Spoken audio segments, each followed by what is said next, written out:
Hello বন্ধুরা, welcome to my channel Pinku Rukmininath. তো আজকে আমি একজন দোকানে পূজাতে এসেছি, কি বলবো। তো ওদের দোকানে আর কি রেডি টেডি করবার মানুষই নেই। তো দিদি আমাকে বলছে যে তুমি রেডিটা করে দিয়ে দাও, তো আমি পরে আসবো। তো আমি আমার ভাগ্নিটা এসে গেলাম পুজো টুজো সব ঠিক করার জন্য। তো আমি পুজো সব ঠিক করে নিয়েছি, কিন্তু ভিডিওটা করা হলো না আর কি। হুলস্থুল ছিল আর কি, ব্রাহ্মণ আসবে বলে।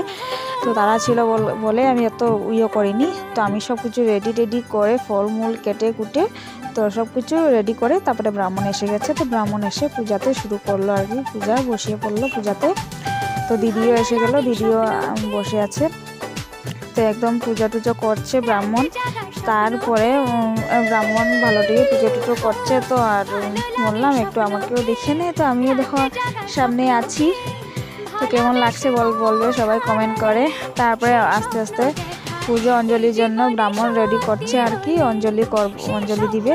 তো অঞ্জলির জন্য এত একটা মানুষ নেই, কারণ আজকে সব দোকানেই আজকে পুজো। তো আজকে অক্ষয় তিথির উপলক্ষে আর কি, অক্ষয় তিথির উপলক্ষে আজকে গণেশ পূজা। তো পয়লা বৈশাখেতে কেউ দেয়নি, যে দে ঠিক আছে, কিন্তু যারা দেয়নি তো অক্ষয় তিথি দিয়ে দেয় গণেশ পূজা যারা দোকানদার। দোকানেই এটা পূজাটা হচ্ছে আর কি। তো আমরা দুজন মিলে অঞ্জলি নিলাম। অঞ্জলির জন্য এত বেশি ফুল হলো, কি বলবো।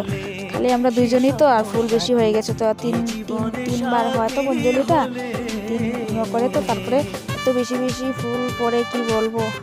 তারপরে অঞ্জলি দেওয়ার পরে টিকা দিয়ে দিল আর চন্নামি দিয়ে দিল। দুজন নিয়ে নিলাম আর কি। ফার্স্টে দাদাকে দেবে, তারপরে আমাকে দেবে। চন্নামি দিয়ে দিলাম। তো আমিও বসে আছি। খালি আমরা দুজনই, এত একটা না, আজকে সবের দোকানে পুজো হবে তাই। তো কি বলবো আর, আস্তে আস্তে করে পুজোটা হলো সুন্দর মতন। দেখো প্রসাদগুলো আমরা এখন খাবো আর কি। তো সব কিছু এখন পূজাটি শেষ করে পুজো খাচ্ছি। ভিডিওটা এত লম্বা করেনি, এতটুকুই। ভিডিওটা কেমন লাগছে বলবে।